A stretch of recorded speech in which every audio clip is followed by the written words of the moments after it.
segenap hati,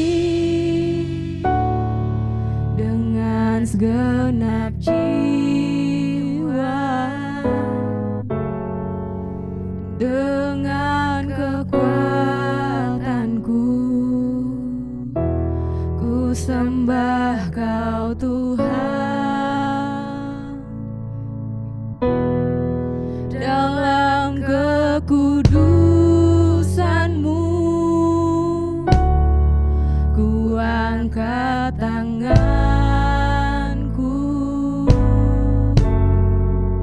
ku rindu selalu dalam hadirat-Mu. Katakan, sebab Engkau yang kudus, sebab Engkau yang kudus, Anak Domba Allah, darah-Mu tercurah di atas Kalvari, sebab Engkau yang layak terima pujian, hormat dan kuasa, sekarang dan selamanya. Dengan sungguh-sungguh, dengan segenap hati, dengan segenap jiwa, dengan kekuatanku, ku sembah Kau Tuhan. Dalam kekudusan-Mu, mari angkat tangan-Mu, ku angkat tanganku, ku rindu selalu dalam hadirat-Mu.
Shalom saudara, saya berharap kita semua dalam keadaan yang luar biasa.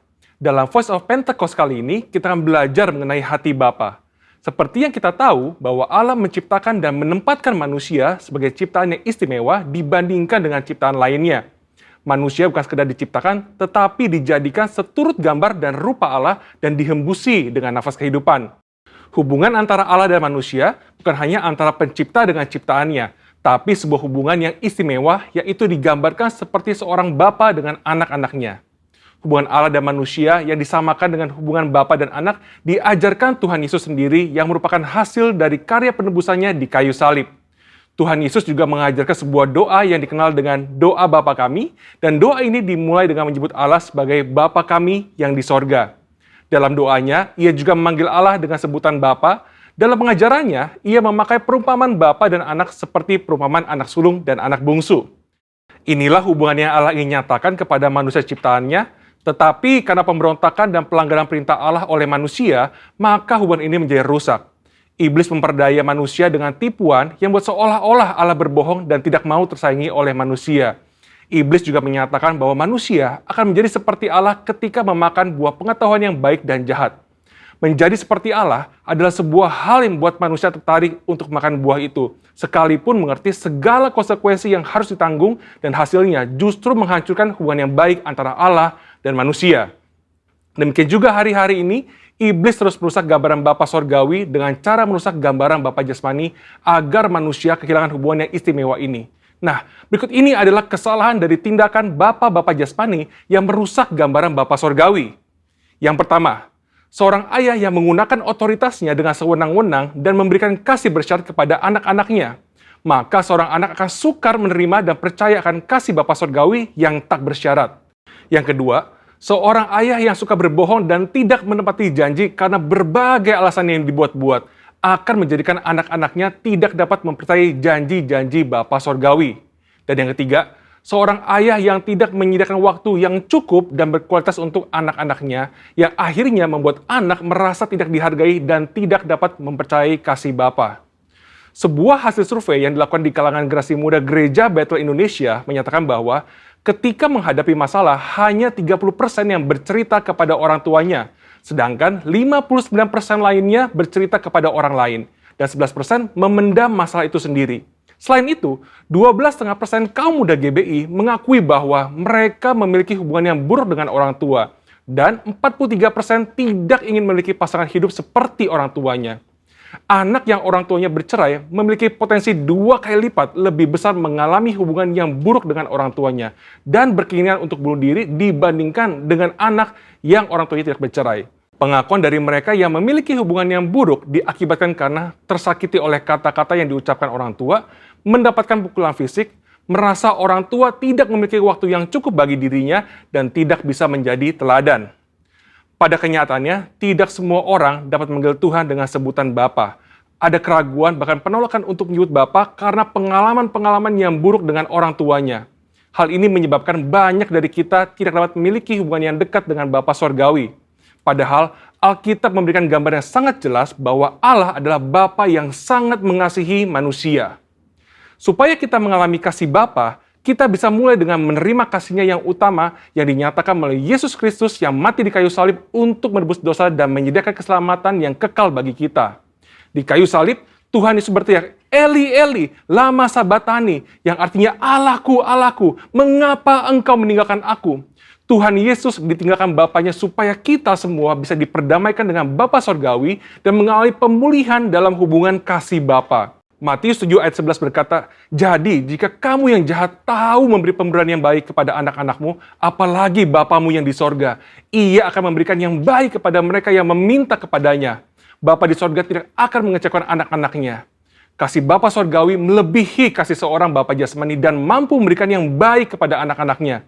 Dan bagian terbaiknya adalah Bapa memberikan Roh-Nya sendiri kepada anak-anaknya sebagai penasehat dan penolong. Amsal 14 ayat 26 menjanjikan bahwa dalam takut akan Tuhan ada ketentraman yang besar, bahkan ada perlindungan bagi anak-anaknya. Bapa memberikan perlindungan kepada anak-anaknya untuk bisa hidup sesuai dengan rencananya dan mencapai kesempurnaan dalam panggilannya. Maka dari itu, Mari kita percaya bahwa Bapa Surgawi adalah Bapa yang sangat mengasihi umatnya dan mengalami kasih Bapa melalui perjumpaan pribadi dan kehidupan yang berjalan bersama Dia. Mengalami janji-janji Allah dan melihat kesetiaan Allah terbukti membuat kita bisa mempercayai Dia dan mempercayakan hidup kita kepadanya. Bapa memberikan Roh Kudusnya agar kita percaya akan kasih Bapa dan mampu untuk mengampuni orang-orang yang pernah merusak gambaran Bapa yang baik serta memulihkan hati kita menjadi baru untuk bisa mengalami kasih Bapa yang sempurna. Saudara, untuk penjelasan lengkapnya dari tim teologi kami, silakan cek link yang ada di atas atau scan QR Code yang tersedia. Salam integritas, Tuhan Yesus memberkati.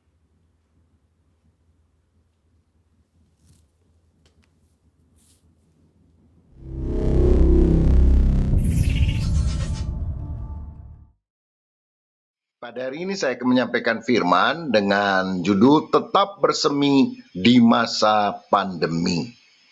Mari kita akan lihat firman Tuhan bersama dari Ratapan pasal 3 ayat 19 sampai 23. Ratapan pasal 3 ayat 19 sampai 23 yang berbunyi demikian.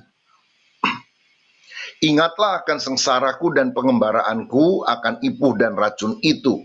Jiwaku selalu teringat akan hal itu dan tertekan dalam diriku. Tetapi hal-hal inilah yang kuperhatikan, oleh sebab itu aku akan berharap. Tak berkesudahan kasih setia Tuhan, tak habis-habisnya rahmat-Nya, selalu baru tiap pagi, besar kesetiaan-Mu. Amin. Bapak Ibu Saudara sekalian, kita tahu bahwa pandemi COVID-19 ini telah merubah banyak hal. Kebiasaan-kebiasaan pribadi kita berubah, keluar kita harus pakai masker, di dalam pekerjaan juga berubah, ada yang work from office, ada yang work from home, ibadah juga berubah. Dulu kita selalu beribadah di gedung gereja, tetapi kita juga seperti malam ini worship from home. Itu tentu menimbulkan perubahan. Relasi di dalam keluarga juga berubah satu dengan yang lain. Dulu kita terlalu sibuk di luar rumah, tetapi kita sekarang banyak stay at home.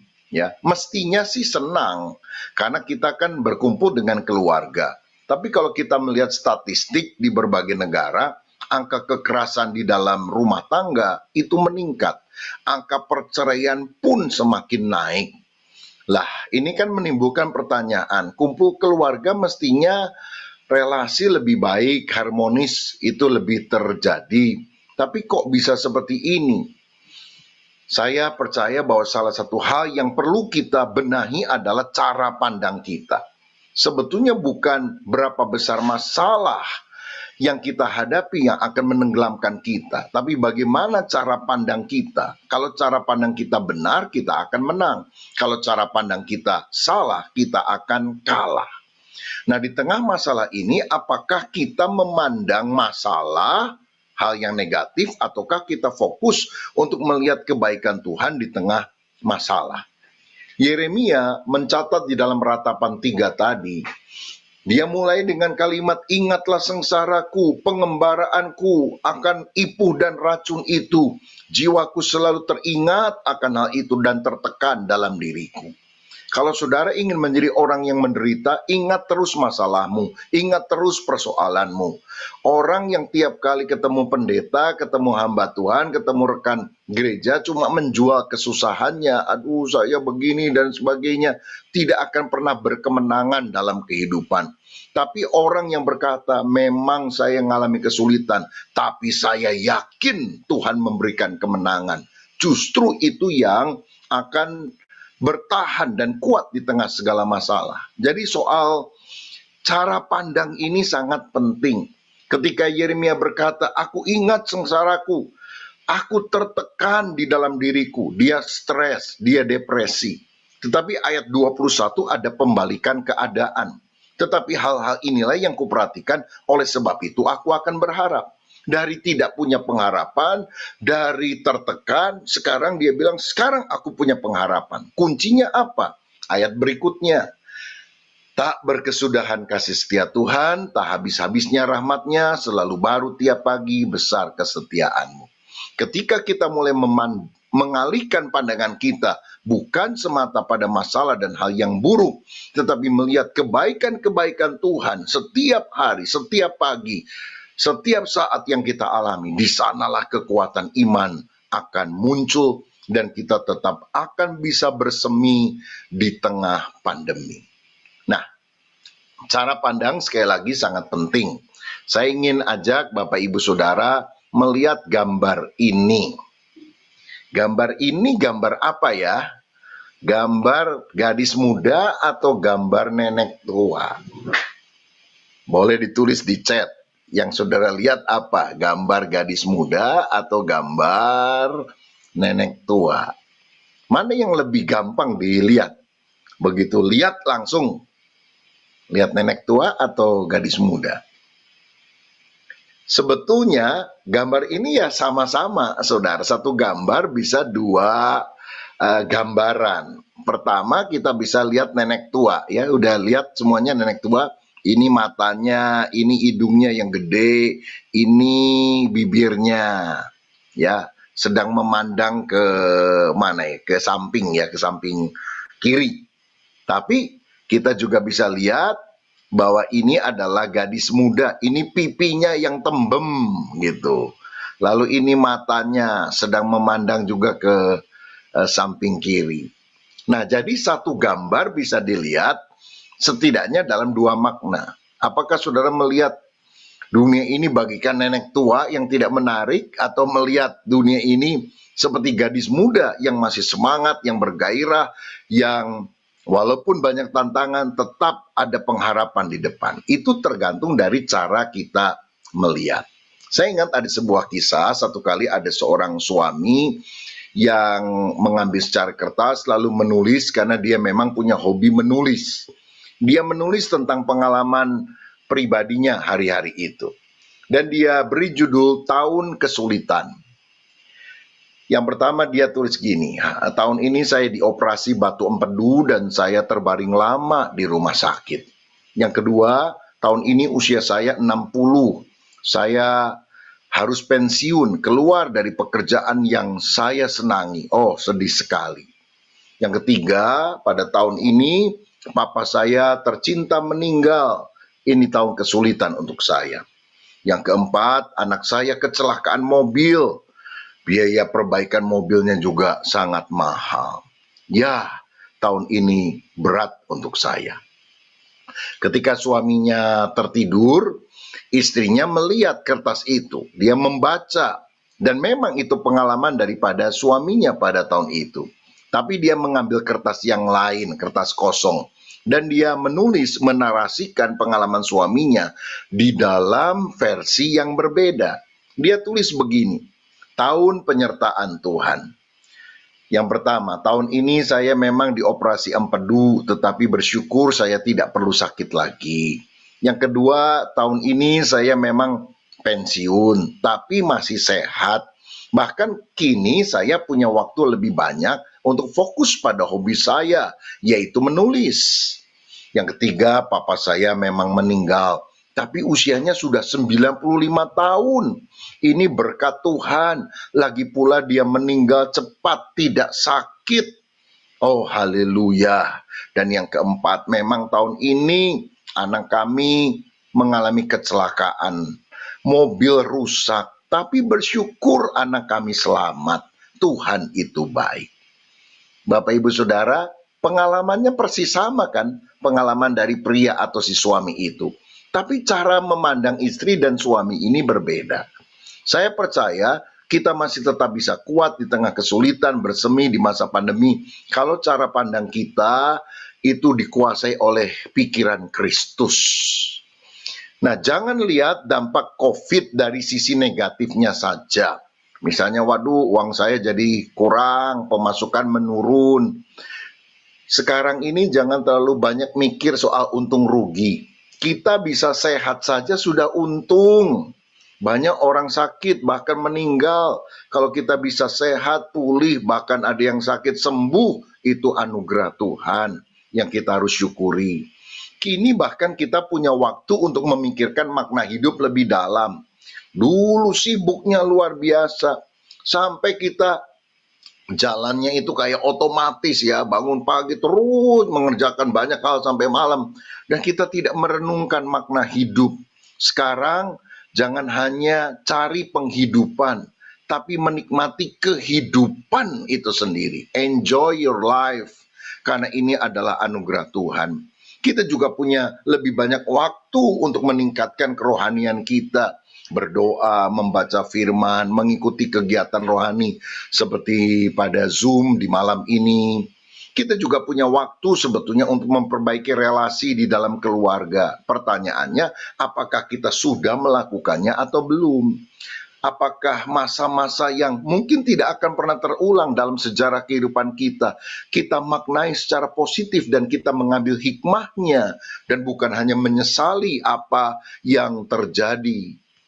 Saudara-saudara, saya mau katakan bahwa masa stay at home ini sebetulnya tidak boleh dipandang sebagai masa isolasi. Kalau isolasi itu kan orang ada di rumah sakit, nggak boleh dikunjungi oleh siapapun, misalnya karena penyakit COVID yang menular. Tetapi kalau kita lebih banyak di rumah, di tempat terbaik, dikelilingi oleh orang-orang tercinta, ini sebuah berkat loh saudara. Saya ini traveling kemana-mana sebelum COVID, lebih banyak di luar rumahnya daripada di dalam rumah terus terang. Tetapi saudara, sekarang saya harus ada di rumah, ya syukur. Beberapa orang nanya, gimana Pak udah biasa keliling-keliling sekarang diem terus di rumah? Saya bilang saya enjoy saja, ya. Setiap kehidupan itu ada musimnya. Jadi kita syukuri, walaupun secara keuangan ada ruginya juga saya saudara, karena sebelum pandemi itu karena saya udah beberapa kali harus pergi ya ke Amerika, ke Eropa, ke Australia, ke beberapa negara Asia. Jadi saya beli tiket Singapore Airlines dalam jangka waktu yang panjang berkali-kali gitu saudara, supaya bisa lebih hemat, mumpung lagi promo, batal semua. Itu padahal yang dibeli itu kira-kira hampir 500 jutaan lah saudara sekalian. Waduh, saya juga bingung gimana. Ya untungnya bisa balik 3 bulan balik, tapi satu-satu kan. Dan setiap balik kena biaya administrasi mungkin 7% atau berapa gitu. Ya, yang lain nggak bisa dipulangin ya udah mau bilang apa. Udah dinikmati aja hidup begitu saudara. Yang penting saya masih sehat, istilahnya uang yang rugi hilang ya udah nanti bisa dicari lagi, dapat lagi begitu. Ya jadi waktu orang bilang gimana Pak, stres enggak, saya nikmati aja. Dan saya bersyukur saudara-saudara, selama masa pandemi ini anak saya melahirkan anak. Jadi saya punya 2 cucu sekarang. Dan saya bersyukur, saya berterima kasih karena saya bisa nikmati tiap hari itu lucunya cucu-cucu saudara sekalian. Dan anak saya juga bilang, aduh untung ya ini opa oma selalu ada di rumah, kalau nggak pandemi kan jarang kumpul, jarang ketemu. Jadi sekarang saudara sekalian, waduh main sama cucu, malam tidur dulu di kamar kita sebelum digendong oleh papanya masuk ke kamarnya. Sesuatu yang kita nikmati. Dulu saya nggak bisa menikmati hal ini, sekarang saya di tengah situasi yang berbeda bisa melihat berkat-berkat yang Tuhan selalu sediakan. Jadi menurut saya pola pikir kita, cara pandang kita, sikap hati kita harus selalu ditandai dengan syukur, bukan melihat yang negatif, bersungut-sungut, menceritakan kesusahan. Saudara, nikmati hidup ini lebih dari mencari penghidupan semata. Kita ini jangan hanya punya a house, tetapi harus feel at home. Mesti kerasan juga di rumah kita masing-masing. Ciptakan sesuatu yang membuat keluarga kita menjadi tempat yang paling nyaman untuk dihuni. Syukuri yang sudah kita miliki. Jangan hanya tidak puas dan mengejar yang tidak kita punyai. Kadang-kadang kita ini kurang terima kasih loh saudara. Kita pikir kita akan lebih bahagia kalau kita punya A, B, C, D yang sekarang kita belum miliki. Padahal Tuhan sudah memberikan banyak hal yang kita perlu syukuri di dalam kehidupan ini. Termasuk mungkin kita nggak bisa terlalu banyak bepergian, harus stay at home. Ya nikmati, itu adalah anugerah tersendiri dalam hidup kita. Nah karenanya pada masa-masa semacam ini penting sekali untuk kita fokus pada keluarga kita masing-masing. Ya, karena saya perhatikan Tuhan itu memakai keluarga-keluarga untuk melakukan misinya.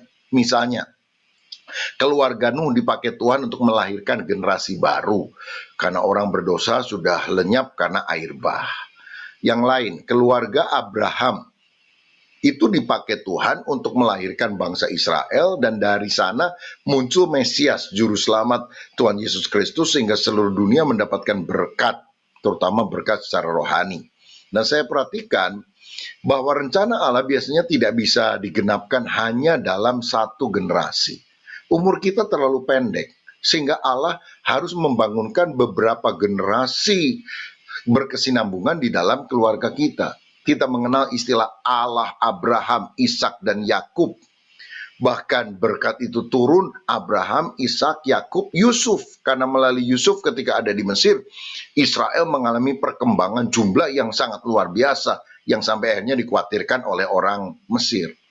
Nah, ini kan berarti Tuhan memulai itu nggak jauh-jauh dari keluarga kita sendiri. Bisa jadi berkat. Keluarga Abraham bisa jadi berkat untuk seluruh dunia. Yang memberkati akan diberkati, yang mengutuk akan dikutuk oleh Tuhan. Oh, betapa luar biasanya keluarga kita ini, saudara. Saya percaya pemberian Tuhan yang paling berharga selain Yesus Kristus anaknya yang tunggal adalah keluarga kita masing-masing.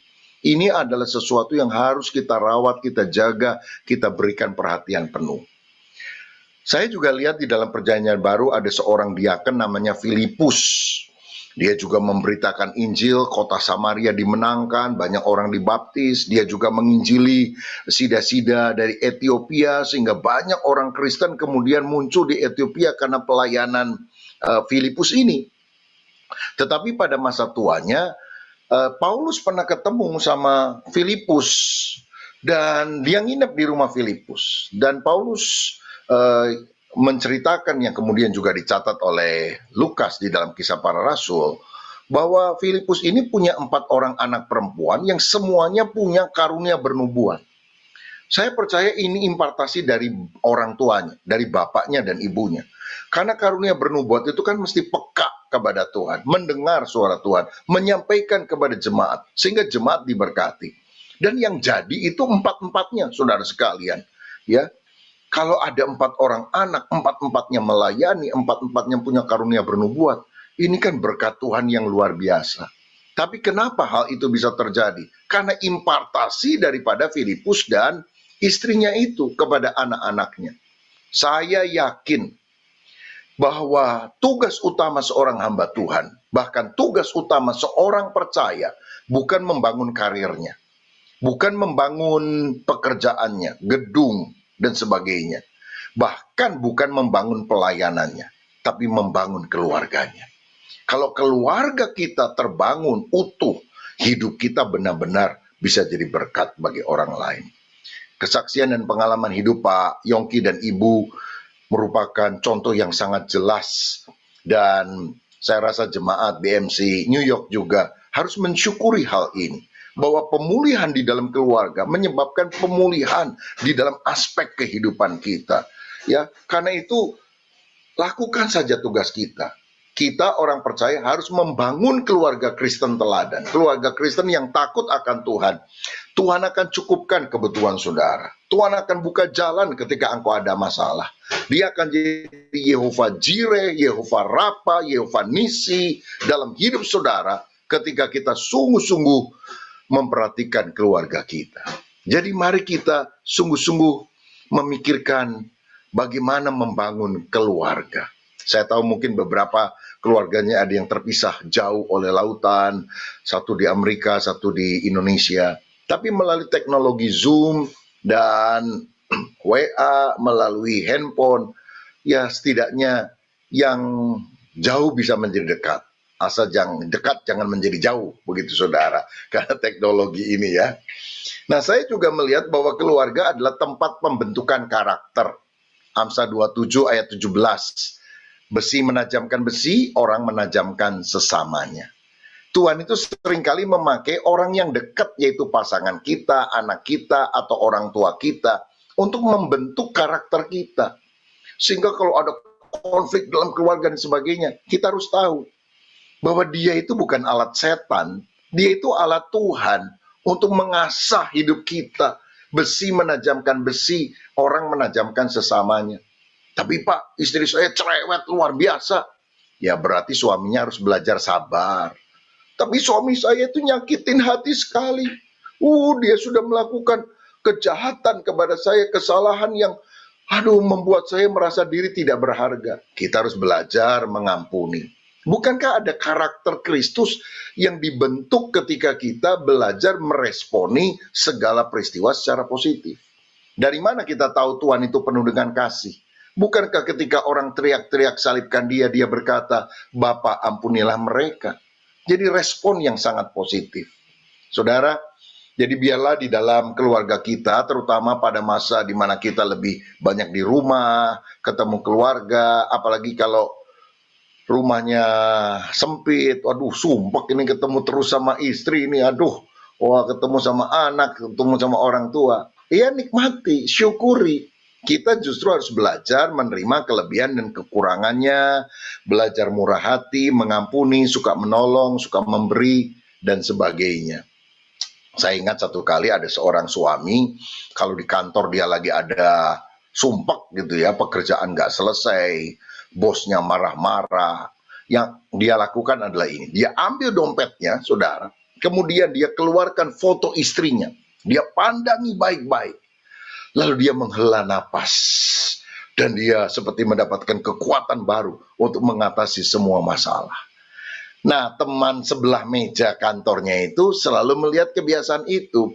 Lalu dia ngomong, istri kamu itu motivator yang paling hebat ya dalam hidupmu ya. Sehingga tiap kali memandang wajahnya, kamu termotivasi kembali untuk mengatasi masalah. Benar sekali.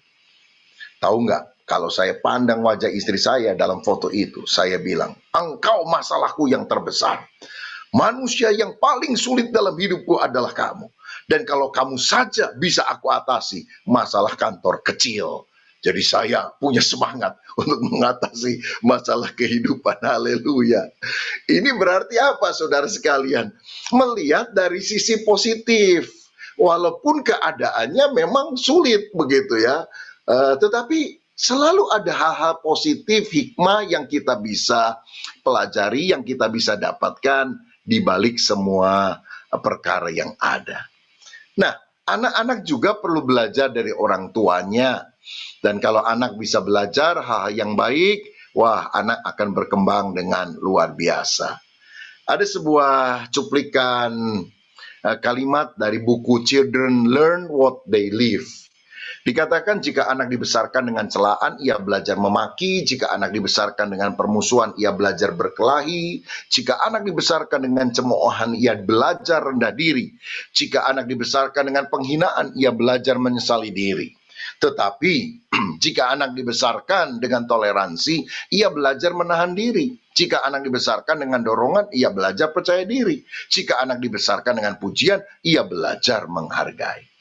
Apa yang kita lakukan dan alami dalam keluarga itu akan sangat menentukan karakter kita dan bagaimana kita berelasi dengan orang yang ada di luar. Karenanya ada ungkapan charity begins at home. Kemurahan hati atau kebajikan itu berawal dari rumah tangga kita masing-masing. Bapak Ibu Saudara, saya mau sampaikan bahwa sebetulnya dalam kehidupan ini kita harus sadar bahwa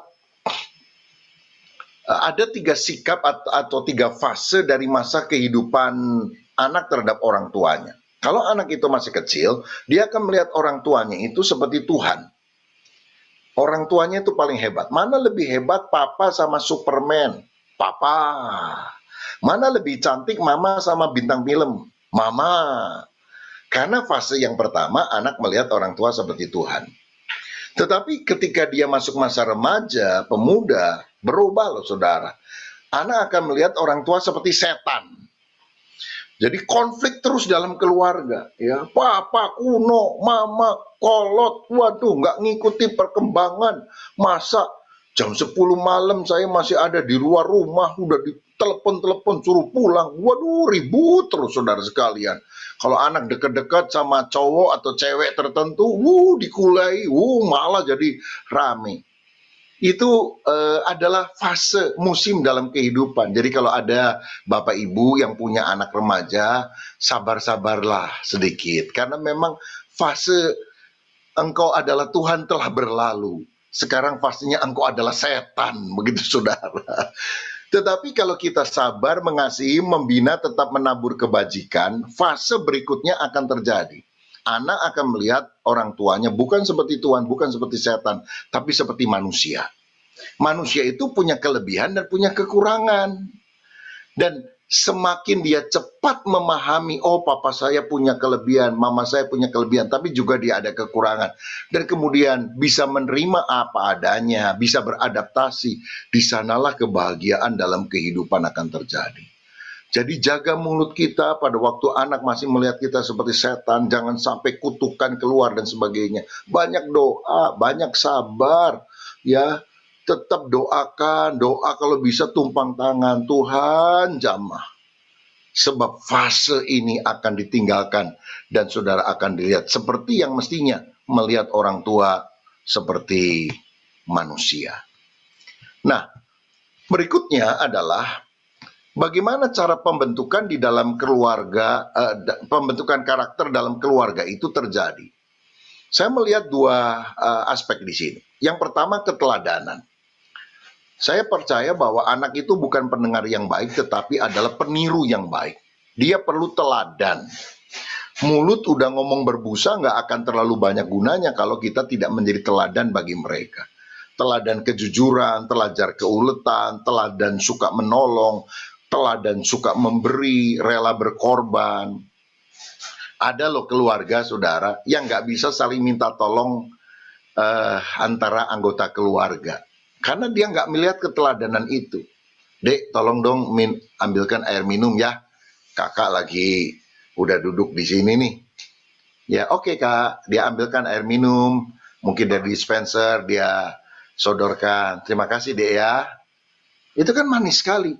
Tapi banyak keluarga, dek tolong ambilkan air minum. Ngapain nyuruh saya? Punya tangan, punya kaki, ambil aja sendiri. Saudara sekalian, ada loh keluarga yang seperti itu. Kenapa? Dia nggak melihat keteladanan mungkin dari orang tuanya. Tidak ada pembiasaan yang baik. Sifat suka menolong, suka memberi. Betapa kita harus mengembangkan ini di dalam keluarga. Karena keteladanan itu sangat baik sekali. Saudara sekalian, saya dibesarkan dalam keluarga pendeta. Ya, papa saya dulu kerja di Surabaya, asisten akuntan di beberapa perusahaan, tapi kemudian Tuhan panggil jadi pendeta di kota kecil di Tasikmalaya di Jawa Barat. Jadi waktu usia 5 tahun saya pindah ke Tasik. Waktu itu gereja masih sangat kecil, saudara. Ya jemaatnya juga sangat sederhana. Dan Tasik itu baru selesai penumpasan pemberontakan DITI pada waktu itu, Darul Islam, dari Kartosuwiryo dan sebagainya. Jadi kami hidup sangat sederhana. Saya ingat saya 4 bersaudara, dan kalau mama saya masak nasi pakai kecap, lalu bikin telur dadar. Telurnya 1, dikasih tepung banyak, saudara, supaya jadi melebar begitu. Lalu kita dapat 1/4-nya. Hidup sangat sederhana, saudara sekalian. Tapi bersyukur kita hidup rukun satu dengan yang lain. Tapi ada satu hal yang mengesalkan saya waktu saya masih kecil. Kadang-kadang ada pendeta desa yang suka datang ke rumah kami, ke gereja di pastori, hari Sabtu. Karena biasanya kan hari Minggu kebaktian, dan zaman dulu itu jaranglah orang ngundang pendeta tamu dari luar kota seperti sekarang. Tapi kalau ada pendeta yang datang hari Sabtu, maka dia harus dihormati, suruh khotbah hari Minggunya. Lah khotbahnya nggak karu-karuan, saudara sekalian, jemaat komplain, tapi kan nggak enak karena memang kulturnya, culture-nya pada waktu itu seperti itu. Nah saya jengkelnya gini, papa saya kalau ada tamu dari luar kota, ya pendeta desa itu saudara, disuruh nginep di rumah, dikasih makan yang terbaik, saudara, kadang diajak ke restoran, nggak tahu pokoknya uang diada-adakan. Mungkin selama ini kan uangnya sekian, jadi dipikir buat sebulan jadi hemat sekali. Sekarang ketika ada tamu, jatah yang untuk berapa minggu itu dibelanjakan untuk bawa ke restoran. Lalu setelah makan di restoran, pergi ke toko, dibelikan baju atau sepatu atau apa begitu saudara. Pulangnya diangpauin lagi saudara. Dan saya melihat itu bukan sekali, terus-terusan seperti itu. Jadi saya jengkel satu kali, saya bilang, Pak, itu tamu ya, datang nggak diundang, terus ditraktir lah, kita aja makan hampir tiap hari nasi kecap sama telur dibagi 4, lah ini diajak ke restoran. Nah, waktu ke restoran kita juga karena mungkin duitnya sangat terbatas, kitanya nggak diajak saudara sekalian, tetap dengan menu harian itu, yaitu telur ceplok bagi 4 itu saudara sekalian. Saya bilang, kan nanti tiap bulan itu tamu bisa datang terus, enak sekali dia. Lalu papa saya bilang gini, kamu tahu nggak, kalau kita berbuat baik kepada orang lain, kita menjamu malaikat. Kamu nggak ngerti sekarang, tapi kamu nanti akan menerima buahnya. Saya tetap marah, jengkel, nggak ngerti, saudara. Sekarang saya baru mengerti. Ada banyak jalan-jalan terbuka, ada banyak berkat-berkat yang tidak pernah saya pikirkan. Itu Tuhan limpahkan, bukan karena jasa saya, tapi karena ada orang tua yang menabur. Jadi kalau saudara bilang, orang tua saya nggak seperti itu, mulai dari saudara. Saudara kan nanti punya anak-anak, punya cucu dan sebagainya. Saudara tabur yang baik. Kan dengan keteladanan itu berkat Abraham, Ishak, Yakub, Yusuf akan mengalir di dalam keluarga kita masing-masing. Haleluya, puji Tuhan. Yang kedua, komunikasi. Kita ini harus berbagi prinsip, nilai hidup, dan pengalaman kepada anak-anak kita, saudara sekalian. Jangan diem-dieman. Kan kita nggak tahu, anak nggak akan tahu pikiran orang tuanya kalau kita nggak pernah sharing cerita. Ya, kalau suami pendiam, minimal istrinya yang lebih banyak bicara. Jadi storyteller. Atau sebaliknya, kalau istrinya pendiam, suaminya yang jadi storyteller. Ya, jadi anak-anak kami ada 3 orang, dari sejak dulu saudara sering kalau duduk di meja makan ngobrol, Pi gimana dulu waktu terpanggil jadi pendeta, gimana ceritanya? Oh, saya cerita saudara sekalian. Lalu kemudian pergumulan susahnya gimana waktu awal? Ya, kita ceritakan. Kalau mami gimana pengalamannya? Waktu ada orang jelek-jelekin, fitnah, salah paham dan sebagainya. Oh, dia cerita. Dulu saya marah, saya mau datang itu orang, saya mau marah-marah, saya mau klarifikasi. Tapi lama-lama percumalah, nggak akan beres itu. Malah menciptakan banyak musuh. Udah dibawa doa, disabarin, akhirnya orangnya juga bisa berubah. Nah, pengalaman-pengalaman ini terutama untuk anak-anak muda kan sesuatu yang sangat berkesan. Karena itu saudara bagikan nilai-nilai hidup dalam hidup saudara. Gimana keuletan ketika masa kesulitan. Ini masa COVID ini merupakan masa berharga loh saudara. Saya yakin setelah sekian tahun semua bisa diatasi. Ada generasi yang lebih muda yang muncul. Kita bisa punya pengalaman bercerita. Bagaimana mengatasi masa yang sulit ini. Karena itu kalau Bapak Ibu Saudara punya anak masih kecil, kalau dia nanya-nanya ya jawab yang tepat gitu ya. Walaupun sederhana, jangan jawab sekenaknya, seenaknya. Nanti kita yang akan mengalami kerugian. Ma, saya ini lahir dulu gimana ya ceritanya? Oh, dibawa burung bangau. Lah itu kan ngawur itu jawaban seperti itu. Seperti satu kali ada seorang ibu lagi sibuk saudara, anaknya yang masih kecil nanya, Mama, kok rambut Mama sekarang banyak putih-putihnya ya? Ibunya bilang gini, oh karena kamu nakal tahu, setiap kali kamu nakal rambut Mama muncul putihnya 1. Ya jawabannya kan sekenaknya saudara sekalian. Lalu anaknya bilang apa? Oh kalau gitu saya tahu rahasianya. Mengapa nenek rambutnya putih semuanya? Itu rupanya karena mama dulu nakalnya luar biasa ya. Sampai rambut nenek nggak ada hitamnya sedikit pun. Lah kan bingung mamanya saudara karena jawaban sekenaknya yang dia kasih itu. Ayo tingkatkan komunikasi dalam keluarga. Supaya dalam keluarga juga kita bisa menikmati perkara-perkara yang baik dan indah. Saya percaya bahwa hidup itu adalah soal mewarisi dari generasi lalu dan akan mewariskan kepada generasi yang akan datang. Hidup adalah soal mewarisi dan mewariskan.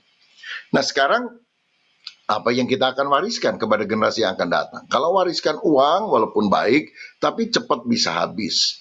Karenanya, kalau boleh saya berbagi, wariskan 3 hal ini kepada generasi yang akan datang. Pertama, iman kepada Kristus.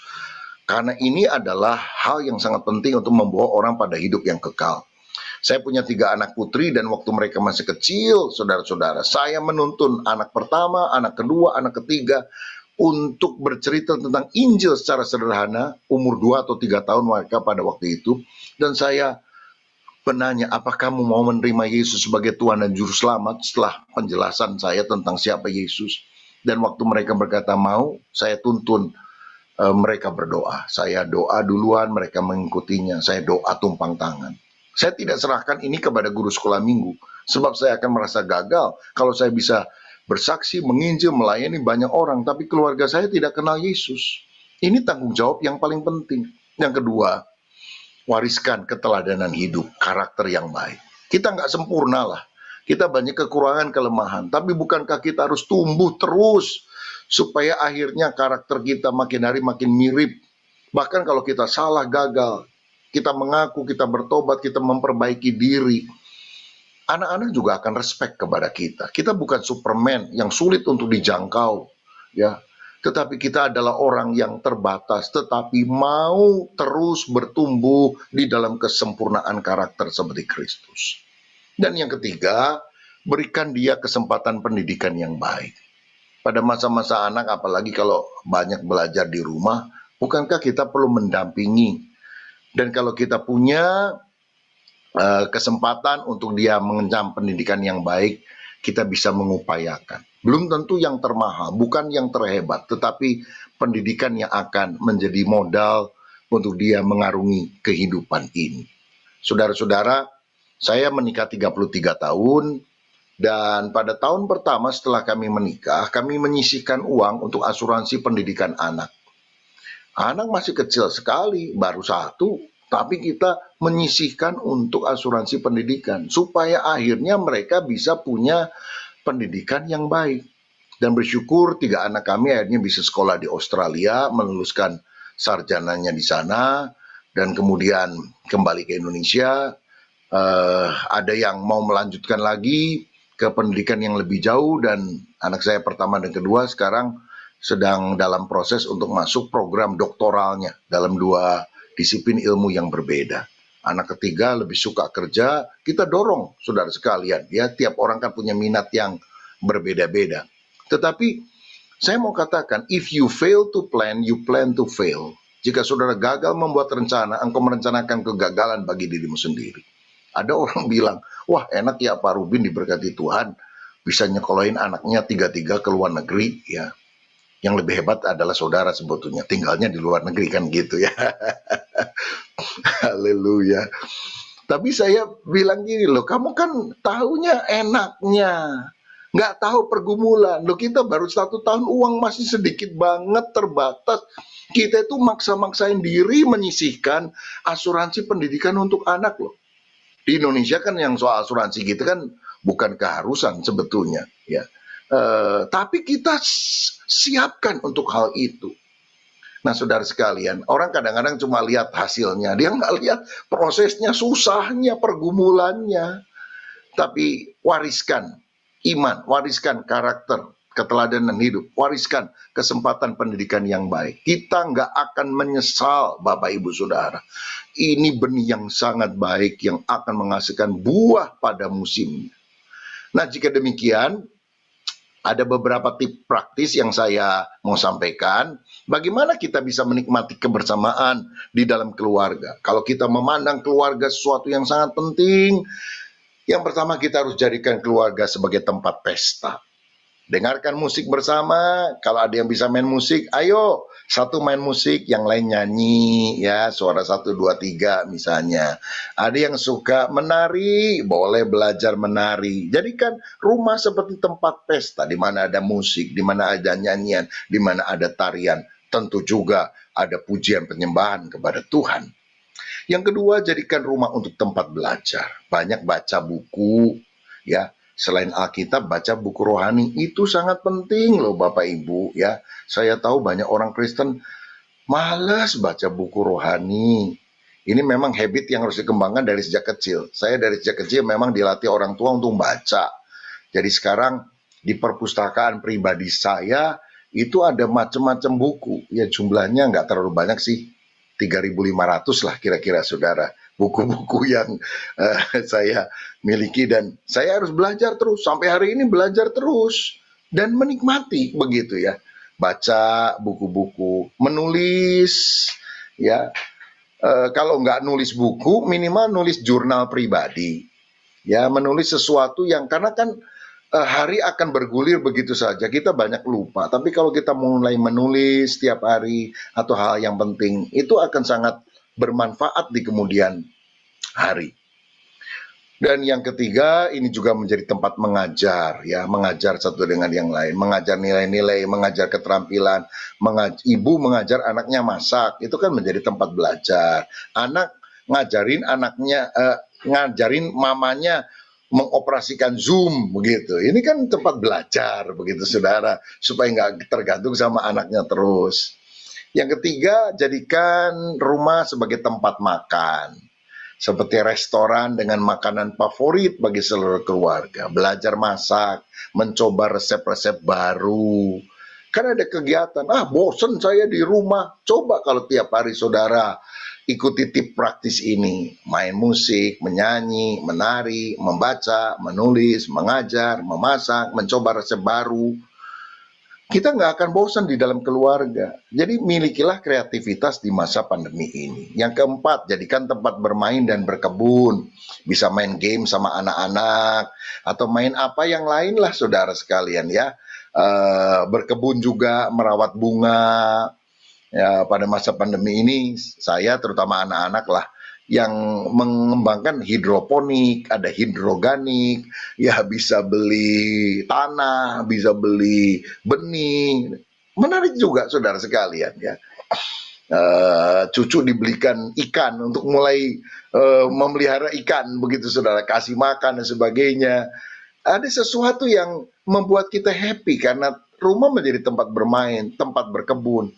Aduh, dulu susah waktu zaman normal istilahnya, saya kemana-mana lebih banyak di luar rumah daripada di dalam rumah. Gimana bisa merawat bunga, memelihara ini itu saudara sekalian. Yang kelima, jadikan rumah juga sebagai tempat olahraga. Ada indoor sport yang kita bisa lakukan, atau jogging bersama di sekitar lingkungan rumah. Kalau di Indonesia lagi hits itu naik sepeda, goes, saudara sekalian. Nggak tahu di New York begitu atau enggak ya. Ya, jadi suka goes dan sebagainya. Oke lah, bersama dengan keluarga jadikan keluarga sebagai tempat olahraga. Dan jangan lupa tentu menjadikan sebagai tempat ibadah, berdoa bersama, memuji Tuhan bersama, berbagi firman bersama. Nah, ini poin terakhir yang saya mau tekankan. Rumah sebagai tempat ibadah berarti meningkatkan spiritualitas melalui mesbah keluarga. Awalnya ibadah itu dilakukan di dalam keluarga. Keluarga Nuh, keluarga Yosua, keluarga Ayub. Itu kan semuanya per keluarga. Tapi kemudian orang-orang Israel diwakili oleh para imam. Ini juga ceritanya Tuhan ingin menjadikan semua orang imamat yang rajani. Tapi ketika Tuhan menyatakan diri di Sinai, ketakutan semua. Udah kita diwakili aja lah oleh Musa. Nah, Musa itu kan dari orang Lewi, saudara sekalian. Jadi akhirnya dia Harun imam besar, orang Lewi, Musa juga orang Lewi. Karena kan Musa adiknya Harun, jadi pasti kalau kakaknya Lewi ya adiknya juga Lewi, saudara sekalian. Lalu suku Lewi itu dijadikan sebagai perantara antara orang Israel dengan Tuhan. Nah, di gereja kemudian diterusin.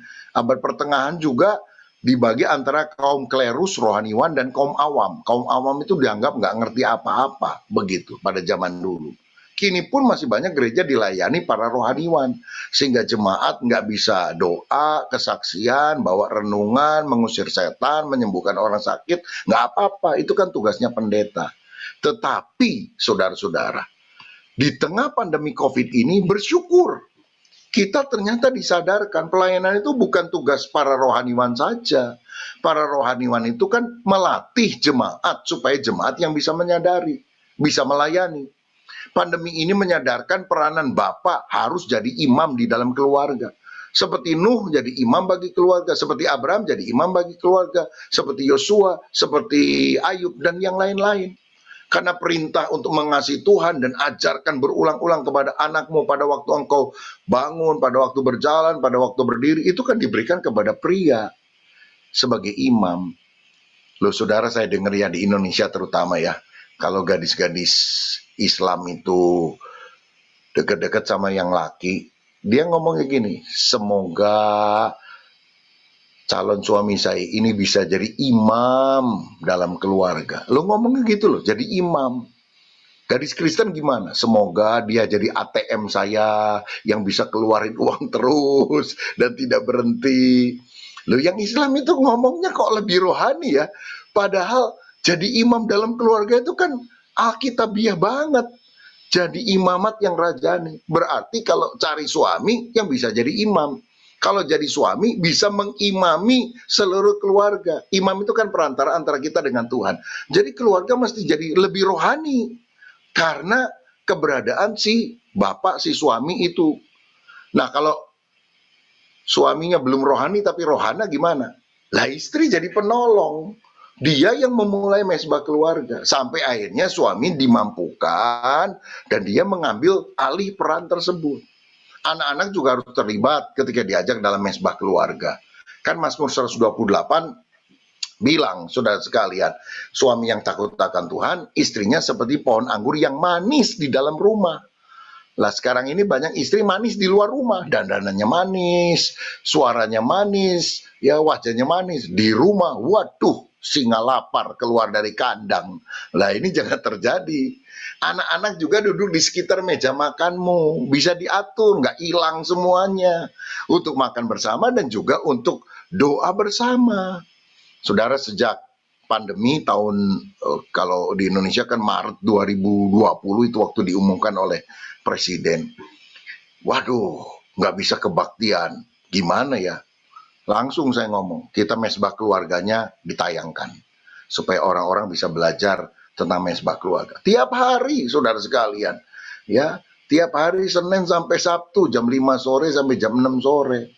Ya, terus mungkin 8 bulan kali. Lalu setelah 8 bulan saya baru bagi kepada keluarga, ada 2 keluarga full timer hamba Tuhan. Jadi ayo bagi-bagi ya supaya orang juga tahu bahwa keluarga-keluarga lain juga melakukan hal tersebut. Sekarang kami hanya melakukan 2 kali seminggu, Selasa Jumat. Karena saya bilang jangan cuma nontonin kami, Anda yang harus bikin sendiri, begitu. Jadi ada bahan yang dari sejak dulu sampai sekarang kita buat, saudara sekalian. Dulu saya sama anak saya yang bikin bit.ly/mesbah keluarga. Kalau saudara mau juga boleh ambil ya, tinggal diketik itu, klik, itu tiap minggu diupdate bahannya, terus begitu. Sekarang ada tim dari Sinode yang udah mengerjakannya. Jadi saya kasih pola, kasih contoh, dan saya bilang ayo jalan. Jadi sekarang yang kita sedang tekankan di gereja bukan cuma ibadah online, bukan cuma dorong ibadah onsite, bukan cuma kelompok sel, mesbah keluarga. Karena banyak keluarga yang belum mengadakan mesbah keluarga ini. Kita bikin bahannya, lagunya apa, ayat yang dibaca apa, pertanyaan untuk sharing apa, poin-poin doanya apa. Ya, saudara bisa bikin sendiri. Tapi kalau belum ada bahan, pakai bahan ini juga silahkan saja. Dan bersyukur karena teknologi kita bisa onsite dan online. Kadang-kadang anak saya kan rumahnya udah berbeda, waduh Pi nggak bisa datang nih sore ini, ya udah online aja. Jadi kita bisa siarkan, saudara sekalian, gabung di dalam layar begitu. Dan ini juga bersyukur saudara bisa ketemu dengan anakmu, keluargamu yang ada di Indonesia, di mana bisa tetap terhubung. Ini kan anugerah Tuhan. Dan kalau yang onsite sama-sama atau di keluarga sama-sama, habis mesbah keluarga makan bersama. Itu kekompakan akan jauh lebih terjadi. Saudara sekalian, saya rasa cukup panjang saya ngomong hari ini, jadi mudah-mudahan apa yang saya sampaikan ini bisa jadi berkat untuk kita sekalian. bisa tetap bersemi di masa pandemi ketika kita punya pola pandang yang benar, dan pola pandang yang benar juga melihat keluarga sebagai hal yang sangat penting, dan kita harus membangun banyak hal dalam keluarga, termasuk mesbah keluarga. Terlintas untuk tolak paku yang menusukmu, sungguh relakan darahmu untuk menebus hidupku. Betapa mencintaimu dan pengorbananmu, kasihmu sungguh terbesar. Kau rela disiksa untukku, disalib bagiku. Sungguh kasihmu termegah. Betapa mencintaimu dan pengorbananmu, kasihmu sungguh terbesar. Kau rela disiksa untukku, disalib bagiku. Sungguh kasihmu termegah untukku.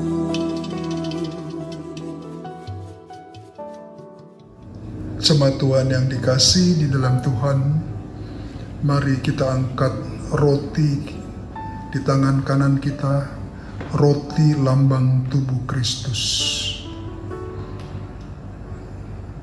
Sebab apa yang telah kuteruskan kepadamu telah aku terima dari Tuhan, yaitu bahwa Tuhan Yesus pada waktu ia diserahkan, ia mengambil roti, dan sudah itu ia mengucap syukur dan memecah-mecahkannya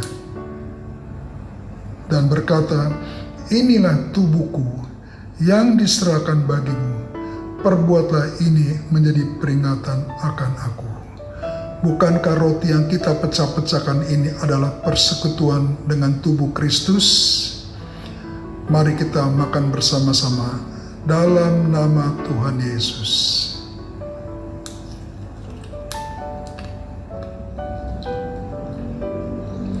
Mari kita angkat cawan yang berisi anggur lambang darah Kristus. Demikian juga ia mengambil cawan sesudah makan lalu berkata, cawan ini adalah perjanjian baru yang dimeteraikan oleh darahku. Perbuatlah ini menjadi peringatan akan aku. Bukankah cawan pengucapan syukur ini adalah persekutuan dengan darah Kristus? Mari kita minum bersama-sama dalam nama Tuhan Yesus.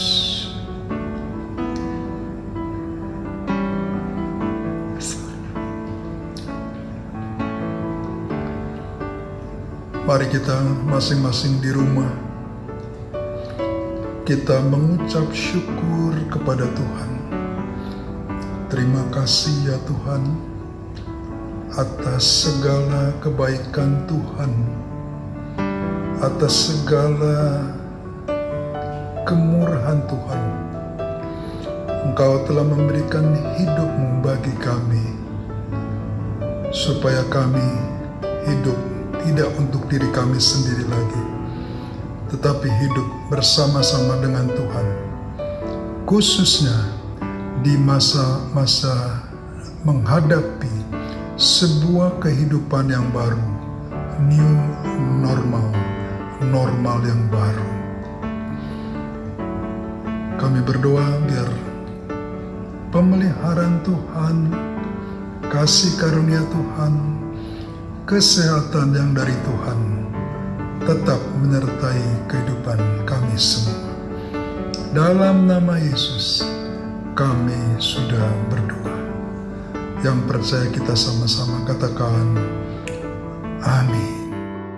Jemaat yang dikasihi Tuhan, Mari kita mengakhiri ibadah kita pada pagi hari ini. Mari kita tundukkan kepala. Bapa, kami bersyukur untuk pesan Tuhan pada minggu pagi hari ini. Sebuah dimensi yang baru, new normal, sebuah kehidupan yang baru di masa pandemi COVID ini. Kami berdoa penyertaan Tuhan senantiasa ada di dalam kehidupan seluruh jemaat Tuhan. Kami berdoa juga untuk pemerintah Indonesia, Bapak Presiden bersama seluruh menteri dan gugus tugas COVID-19. Tuhan berikan hikmat, kemampuan, kekuatan, supaya mereka melakukan tugas semaksimal mungkin bagi pemulihan bangsa kami. Kami berdoa juga untuk Gembala Pembina kami, Bapak Pendeta Insinyur Niko Nyotoro Raharjo bersama para wakil Gembala Rayon kami. Biar kasih karunia Tuhan berlimpah-limpah. Tak lupa kami berdoa juga bagi seluruh jemaat Tuhan di tempat ini. Tuhan, Engkau lindungi hidup mereka, jagai hidup mereka, peliharalah hidup mereka. Engkau yang menemani mereka, Engkau yang menjagai kehidupan mereka. Jemaat Tuhan yang dikasihi Tuhan, sebelum kita mengakhiri ibadah kita, mari kita angkat tangan kita buka hati kita untuk siap menerima berkat dari Tuhan. Ya Bapa, berkatilah seluruh jemaat-Mu di tempat ini. Berkatilah kehidupan mereka. Berkatilah keluarga mereka. Berkatilah usaha dan pekerjaan mereka. Biarlah kasih karunia Tuhan Yesus yang berlimpah-limpah Tuhan curahkan di dalam kehidupan mereka. Bersama dengan persekutuan yang manis dengan Roh Kudus, selalu menyertai jemaat-Mu mulai pagi hari ini sampai Tuhan Yesus datang menjemput kita semua di awan-awan yang mulia. Yang percaya, kita sama-sama katakan,